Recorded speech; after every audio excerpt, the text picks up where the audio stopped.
조갑제 TV 시청자 여러분 안녕하십니까? 2021년 7월 14일 오후 7시 2분입니다.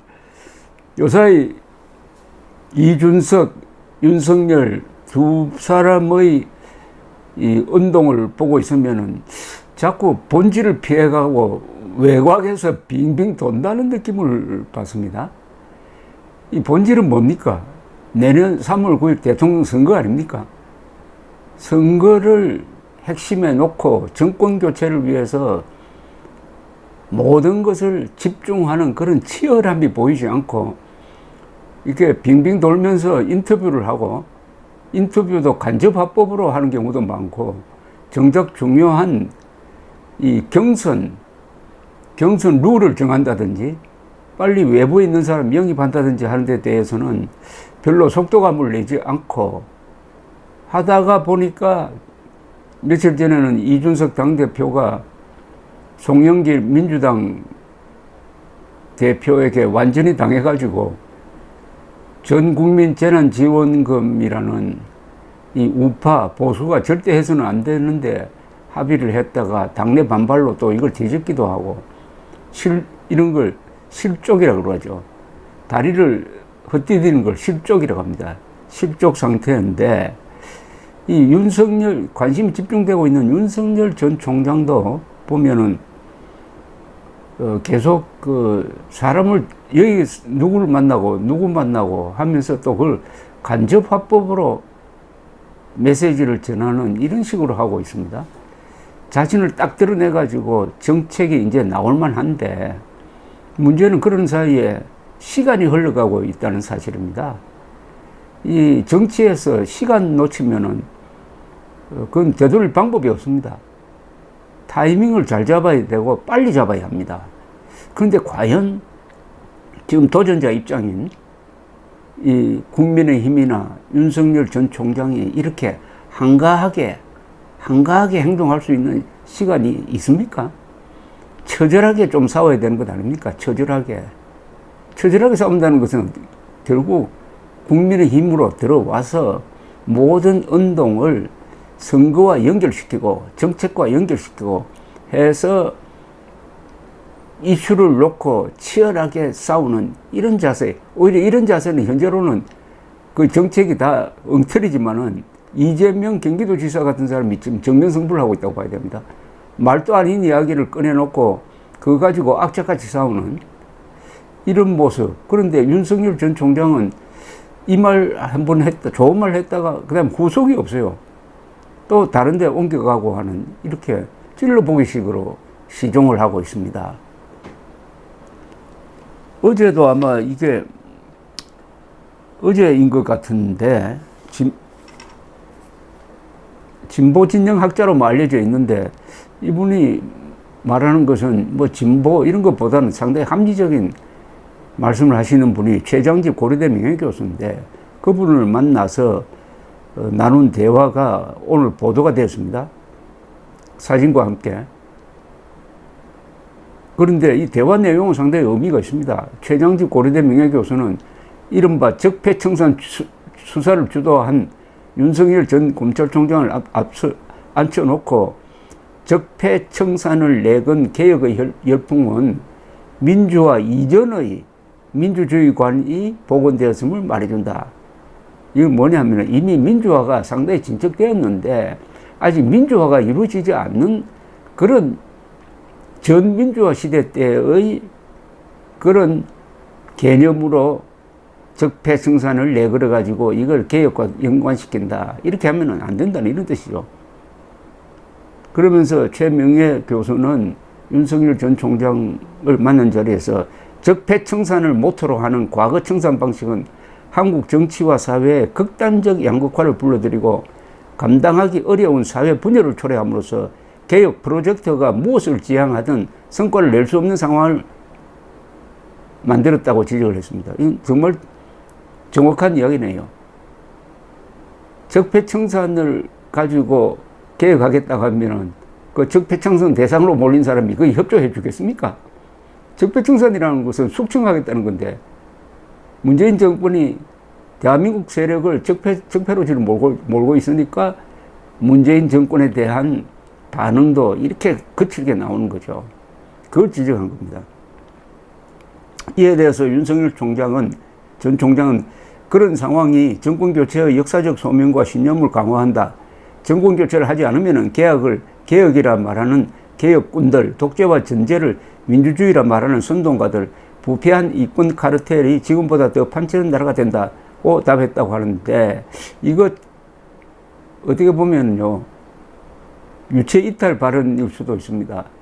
자신이 주도한 이른바 적폐 수사로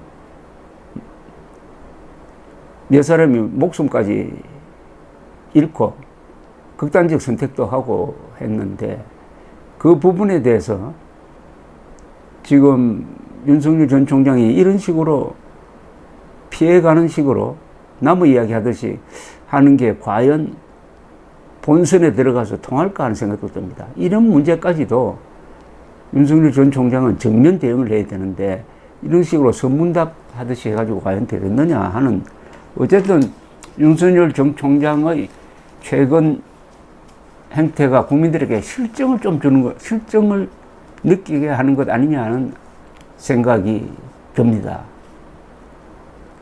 그런데 이준석 당대표가 갑자기 위태위태하게 보이게 됐습니다. 이 정치인은 어떻게 보면은 인기 가수와 비슷합니다. 어떻게 노래를 부르다가 큰 실수를 해가지고 가사를 잊어버렸다든지 아니면 음정이 맞지 않는다든지 하는 걸 전 국민이 시청하는 가운데서 그런 실수를 하면은 그 가수가 어떻게 되겠습니까? 국민의힘 대표 자리는 대통령 자리 이상으로 지금 국민들이 주시하고 있는 자리입니다. 그래서 전 국민 재난지원금에 합의해주는, 나중에 뒤집었습니다만, 그런 실수를 또 하면 안 되는데 하는 생각이 드는데, 이게 또 할지도 모르겠다는 생각이 들어요. 별로 이렇게 중점적으로 보도는 안 됐지만은 라디오와 인터뷰를 하면서 이런 이야기를 했습니다. 윤석열 전 총장이 야심이 있다면은 김종인 전 위원장에게 매달려야 한다. 저희 당 또는 엄청 훌륭한 좌장의 역할의 도움을 받아야 되는데, 그 좌장이 김 위원장일 수도 있다. 윤 전 총장 같이 야심 있는 사람이라면은 김 전 위원장에게 매달려야 된다라는 이야기를 했습니다. 그러면서 저는 항상 김 전 위원장의 기여를 기대하고 있다. 대권을 꿈꾸는 분들이라면 김 전 위원장에게 좀 더 특별한 접근을 해야 되지 않을까 생각한다. 그러면서 김 전 위원장 재영입 가능성에 대해서는 개표 방송 때 당선된 후보 옆자리에 계실 분이 김 전 위원장이다. 선대위원장이든 어떤 역할이든 후보 옆자리 또는 옆의 옆자리 정도에 계실 것 같다라고 이야기를 했습니다. 그러니까 한국일보는 이 기사를 전하면서 결국 이 대표는 김 전 위원장을 킹메이커로, 윤 전 총장은 유력 후보로 국민의힘 울타리 안에서 내년 대선을 치르고 싶다는 큰 포부를 드러냈다고 했습니다. 저는 윤석열 전 총장이 그나마 잘하고 있는 것은 김종인 씨를 만나지 않는 것이라고 생각합니다. 이준석 씨의 김종인 씨에 대한 높은 평가가 어디서 나오는지 그게 궁금합니다. 나라와 민족을 위해서, 대한민국을 위해서 김종인 전 국민의힘 비상대책위원장이 어떤 긍정적 역할을 했습니까? 2016년 당시 민주당 선거를 주도를 해가지고 민주당이 이기도록 만든 것은 성과죠. 그러나 그것은 대한민국 성과가 아니라 반대한민국 세력의 성과고, 그 결과로 박근혜 전 대통령이 탄핵되고 문재인 정권이 등장하는데 기여를 했습니다. 그런데 그걸 기여라고 할 수 있습니까? 더구나 국민의힘 대표가. 그 다음에 김종인 씨의 정치적 자질을 보여주는 치명적인 사건이 하나 일어났죠. 2016년에 민주당을 성공시켰지만 결국 친문 세력으로부터 거세가 되었습니다. 그리고 2017년 대통령 선거일이 다가오자 출마를 선언했습니다. 이분이 대통령 출마를 선언했다가 며칠 만에 거둬들이고 말았습니다. 이게 정확한 판단입니까? 그리고 지난 서울시장 보궐선거 때도 계속 단일화를 주장하는 안철수 국민의당 대표와 갈등을 빚었고, 국민의힘 위원장 자리를 그만두고 나서 한 이야기는 자기는 단일화에 반대했다. 괜히 여론의 압박에 밀려가지고 단일화를 한 걸 후회한다. 국민의힘이 단독으로도 이길 수 있었을 것이다. 이렇게 이야기를 했습니다. 그 다음에 김 위원장이 그만두고 나서 국민의힘을 아사리판이라고 하고 국민의힘에 침뱉는 이야기를 하면서 윤석열 전 총장이 국민의힘에 들어가서는 안 된다는 이야기를 했습니다. 그 이야기 잊어버렸습니까, 지금? 그 김종인 씨를 당내로 영입하면은 국민의힘이 단합이 되겠습니까? 쪼개지겠습니까? 윤석열 전 총장에게 김종인에게 매달려 이런, 그러니까 김종인 씨를 찾아가서 매달려라고 할 정도로 김종인 씨가 국민적인 인기가 있느냐? 특히 젊은 세대에 김종인 씨가 표가 있느냐? 근데 이준석 당대표는 달리 생각하는 것 같은데, 어쨌든 인간이란 게 다 이 사각지대가 있습니다. 다른 건 다 잘하는데 어떤 부분에 대해서는 판단에 큰 오류가 생기는 경우가 있습니다. 우리 정치에 이 김종인 전 위원장이 해악을 끼친 게 하나 있죠. 경제민주화입니다. 경제민주화라는 말도 안 되는 개념을 가지고 와가지고 한국 경제 정책에 나쁜 영향을 준 것 아닙니까? 경제가 무슨 민주화입니까? 경제민주화가. 경제민주화를 하면은 스포츠 민주화도 하고, 가정도 민주화를 하고, 군대도 민주화를 해야 됩니까? 민주화가 만능의 처방이 아니죠. 민주화를 할 수 없는 나라에서 민주화를 하다가 지금 망해가는 나라가 눈앞에 보이지 않습니까? 며칠 전에 대통령이 암살된 IT입니다.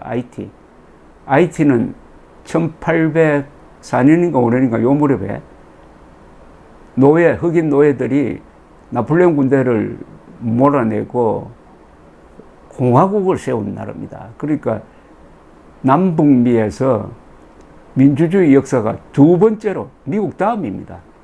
그런데 지금 왜 이렇게 비참하게 망가지고 있습니까? 민주주의를 했는데 왜 이렇게 됐습니까? 기반이 안 된 데서, 기반이라는 것은 첫째, 국민들의 교육입니다. 그리고 국민들이 배가 불러야 합니다. 그리고 군대가 있어야 합니다. 이런 기본을 갖추고 서서히 법치를 세워가면서 민주주의를 해야 제대로 기능을 하는데, 이승만, 박정희 같은 분은 바로 그 길을 걸었던 사람이에요. 그러나 문재인, 김대중, 노무현 이런 세력은 민주주의를 하면 모든 문제 다 해결된다고 했던 사람들 아닙니까? 바로 그런 분위기 속에서 경제민주화가 대한민국의 경제를 살렸습니까? 아니면은 박정희 대통령이 욕먹고 한 의료보험 그리고 중화공업 건설이 한국 경제를 살렸습니까? 이준석, 윤석열 두 사람이 힘을 합치고 두 사람이 중도와 젊은 사람 표를 상당 부분 확보하고 있으니까 지금 대세를 구축됩니다. 구축대라는 것은 시간을 아껴 쓰라는 이야기죠. 이제 윤석열 총장은 빨리 국민의힘으로 들어와야 합니다. 그리고 외곽으로 빙빙 돌지 말고 무대에서 이제는 바로 마이크를 잡든지 하면서 국민들에게 직접 호소해야 합니다. 국민들에게. 어떤 교수 만나고 누구 만나고 해가지고 간접 화법으로 하지 말고 바로 국민들과 눈을 마주하면서, 그리고 이준석 당대표는 이제는 본인이 스타가 될 생각하지 말고 빨리 슈퍼스타를 만들어내는 PD 역할로 돌아가야 합니다. 감사합니다.